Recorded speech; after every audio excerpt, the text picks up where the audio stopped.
नमस्कार, मेरा नाम प्रदीप शर्मा है दोस्त, और आप मेरे साथ देख रहे हैं आज एक बार फिर मेवात आज तक के माध्यम से आपको सबसे बड़ी अपडेट दे चुका था कि मेवात आज तक एडिटर इन चीफ अरशद बीसरू के साथ में किस तरीके से लूटपाट की गई थी, और उस सारे मामले को देखते हुए पुलिस ने मुकदमा भी दर्ज कर लिया था।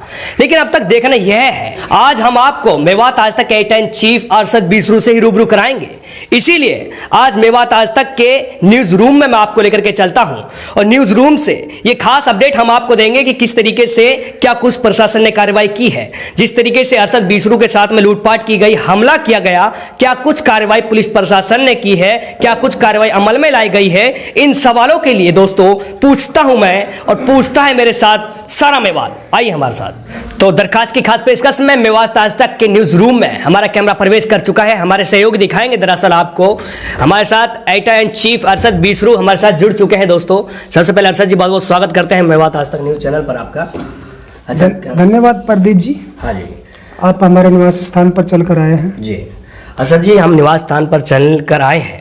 मैं ही नहीं, हमारे साथ दर्शक आए हैं, दर्शक आपसे जानेंगे आपके साथ में जो वारदात हुई थी, आपके साथ में यानी लूटपाट की गई, हमला किया, क्या कुछ प्रशासन ने कार्रवाई की है, क्या कुछ कार्रवाई अमल में लाई गई है, दर्शक जानना चाहते हैं, बताइए। जी देखो जी, पुलिस प्रशासन का जो कार्य था मुकदमा दर्ज करने तक का, वो तो वाकई एक काबिल तारीफ था। उन्होंने जिस तरीके से आईजी साहब ने दिशा निर्देश दिए थे, उसी हिसाब से उन्होंने तत्परता दिखाते हुए मुकदमे को दर्ज किया था। और ऐसी बात भी नहीं, उन्होंने अपनी जांच भी की थी, जांच के बाद ही मुकदमा दर्ज किया था। जांच में ये साबित हुआ है कि वाकई हमारे साथ में वो घटना घटी थी। अच्छा। लेकिन दुख इस बात का है कि 3 दिन बीत जाने के बाद अभी तक किसी की पुलिस ने अरेस्टिंग नहीं करी है। अच्छा। जबकि पुलिस प्रशासन पर हमको बहुत भरोसा है, और मैं नहीं बल्कि पूरा मेवात, पूरा हिंदुस्तान इस बात को बड़ी गहनता से देख रहा, क्योंकि मीडिया की प्रत्येक अखबारों की सुर्खियों पर यह खबर छपी है। उसके बावजूद पुलिस प्रशासन ने अभी किसी एक मुलजिम को भी अरेस्ट नहीं किया है। और सबसे बड़ी बात यह है, जो दुख की बात है, कि पुलिस प्रशासन को एक बंदे के बारे में, यानी एक बदमाश के बारे में पूरी तरीके से पता लग चुका है। अच्छा।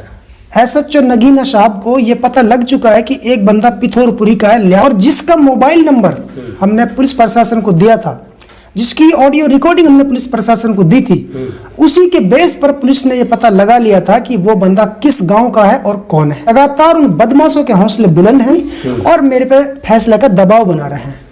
मेरे प्रत्येक रिश्तेदार के वहां जा रहे हैं, जहां भी उनको ये पता लग रहा है कि अरशद बीसरू की इस आदमी से दुआ सलाम है, वहीं पर वो लोग जा करके दबाव बना रहे हैं। ठीक है, तो कहीं ना कहीं पुलिस प्रशासन की तरफ से ये ढील तो मिल रही है ना, उनको वक्त दिया जा रहा है कि आप फैसला कर लीजिए। प्रदीप जी, आपको भी पता है कि लगातार हम मेवात आज तक के माध्यम से जनता की आवाज बुलंद करते थे। जहां पर भी जनता की आवाज को दबाया जाता था, वहां हम लोग पहुंचते थे।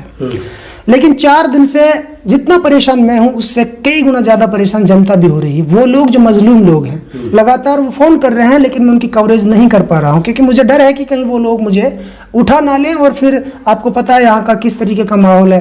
और तो इसलिए मैं कहीं जा नहीं रहा हूँ। अभी मैं बीसरू और पुराना के अलावा कहीं पर कवरेज के लिए नहीं जा रहा हूँ। क्या बोलिए बोलिए। और दुख इस बात का है मुझे कि पुलिस प्रशासन आखिर शांत क्यों बैठी है। जब एक मुलजिम के बारे में पता लग चुका है, तो फिर उसको रिमांड पर क्यों नहीं ले रही है। सीधी सी बात है कि जब एक बंदे के बारे में पुलिस को पता लग गया, तो उसको रिमांड पर लेना चाहिए। वो खुद हांगेगा कि कौन कौन बंदे थे, और वो न जाने कितनी ऐसी वारदातों के बारे में मांगे जिनको वो अंजाम देते थे। मैंने बोला था कि वो एक गैंग है। क्या लगता है अरशद जी, जब आरोपियों की पता लगा चुके, एक आरोपी की पुलिस को आप बता रहे हैं पता है, फिर अरेस्टिंग क्यों नहीं हो रही? क्या लगता है, ये क्या साजिश है या फिर क्या कारण है? मुझे तो ऐसा लगता है कि पुलिस दबाव में है।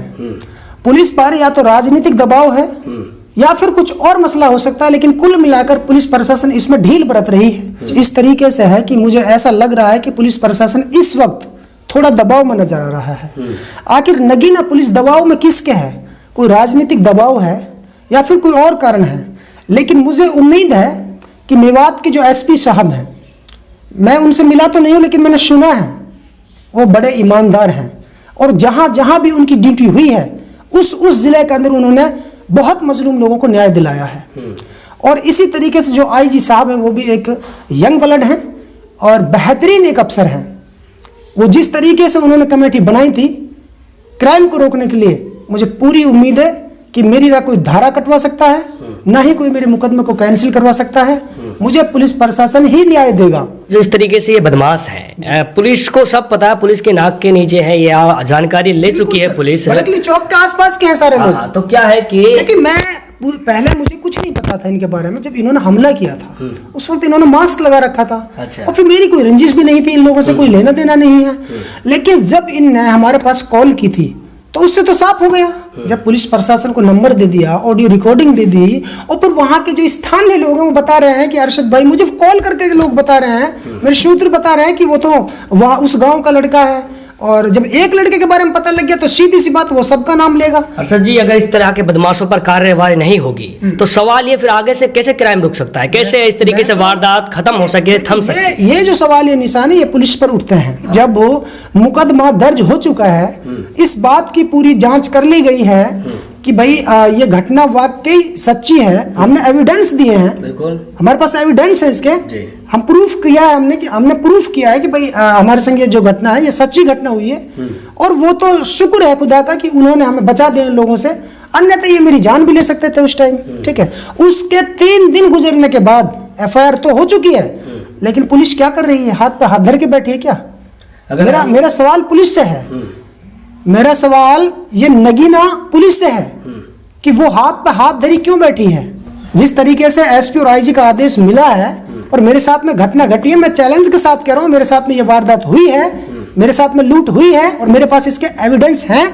जब पुख्ता सबूत मैंने पेश किए हैं पुलिस प्रशासन के सामने, तो फिर उस बंदे को रिमांड पर क्यों नहीं लिया जा रहा है? आप खुद अंदाजा लगा लीजिए, मीडिया खुद अंदाजा लगा सकती है, जनता खुद अंदाजा लगा सकती है। जब एक पुलिस प्रशासन को यह पता लग चुका है कि एक बंदा फला गांव का है, फला शख्स है, तो फिर उसको रिमांड पर क्यों नहीं ले पा रही पुलिस प्रशासन? मुझे ये बताइए, दुख तो मुझे इस बात का है, जब एक मेरे जैसे बंदे को, जिसको 4 से 5 लाख लोग फॉलो करते हैं इस मेवात क्षेत्र के अंदर, उसको जब उसके साथ इतनी बड़ी घटना घट जाती है, ठीक है, और उसके बाद में पुलिस प्रशासन उनको अरेस्ट नहीं कर पा रही है, तो फिर गरीबों का क्या होगा? अच्छा, मुझे ये बताइए ना, कैसे क्राइम रुकेगा, कैसे न्याय मिलेगा गरीबों को? नगीना पुलिस पर यह सबसे बड़ा सवाल खड़ा होता है।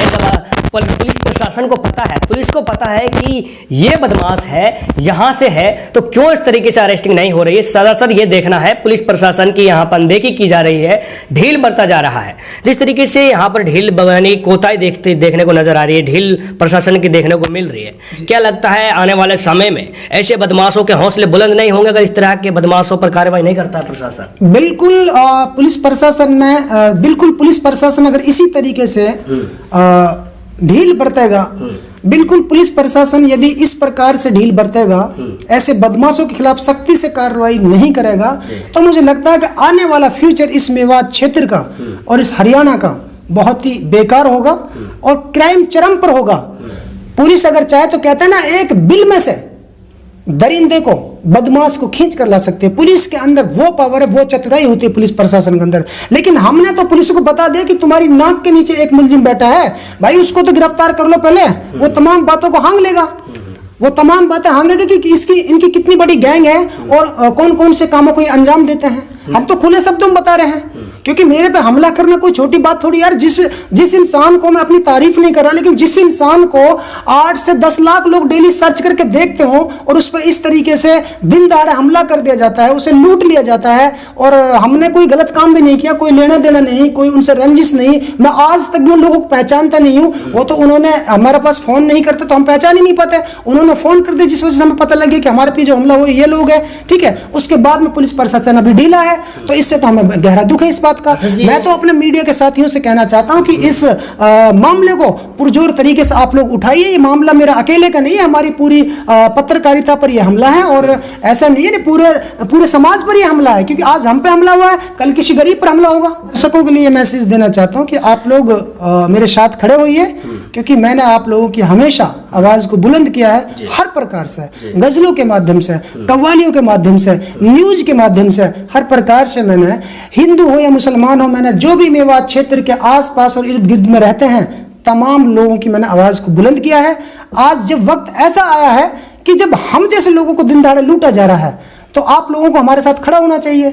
मैं सिर्फ यही कहता हूँ और यही उम्मीद लगाता हूँ जो अच्छे लोग हैं, जिनकी मानसिकता अच्छी है, वो जरूर मेरे लिए खड़े होंगे। वो अपने फेसबुक वगैरह पे पोस्ट भी लिख रहे हैं कि अरशद बिसरू को न्याय मिलना चाहिए और ऐसे बदमाशों को सलाखों के पीछे भेजना चाहिए। पूरी मेवात की मीडिया आपके साथ है, सारे पत्रकार आपके साथ हैं, क्योंकि आपके साथ वारदात नहीं हम सबके साथ हुई है। इसीलिए हम प्रशासन से भी ये उम्मीद करते हैं प्रशासन जल्द इस तरह के धूर्त बदमाश लोगों को अरेस्ट करेगा, सजा देगा, कानूनी कार्रवाई करते हुए हम सबको न्याय भी मिलेगा। साथ ही मैं आपसे ये कहना चाहूँगा कि आप इसी तरीके से समाज के लिए काम करते रहें, बेखौफ होकर, बेनिडर होकर, किसी का दबाव ना माने। मैं प्रशासन से यही अपील करना चाहूँगा, जिस तरीके से अरशद जी के साथ में ये वारदात हुई, जिस तरीके से अरशद जी आप प्रशासन पर भरोसा कर रहे हैं, विश्वास कर रहे हैं कि हमको न्याय जरूर मिलेगा, देखना यही होगा न कि ना पुलिस किस तरीके से इस तरह के बदमाशों पर कार्रवाई करती है, किस तरह के अरशद जी को ही नहीं पूरे मेवात के पत्रकारों को यहाँ न्याय देखने को मिलेगा। ये वक्त का इंतजार है, वक्त के लिए बने रहें सिर्फ और सिर्फ मेवात आज तक के साथ। धन्यवाद। प्यारे दोस्तों, यदि आप हमारी इस वीडियो को फेसबुक पेज पर देख रहे हैं तो हमारे पेज को लाइक कीजिए, शेयर कीजिए। यदि इस वीडियो को यूट्यूब पर देख रहे हैं तो हमारे चैनल को सब्सक्राइब कीजिए और बेल आइकन घंटी को दबा दीजिए। प्यारे दोस्तों, यदि आपको लगता है कि हम समाज के लिए बेहतर काम कर रहे हैं तो आप हमारे चैनल की मदद कीजिए। दोस्तों, फिलहाल इतना ही, फिर लेकर हाजिर होंगे देश और दुनिया से जुड़ी ताज़ा तरीन खबरें। तब तक आप बने रहिए सिर्फ और सिर्फ मेवात आज तक के साथ।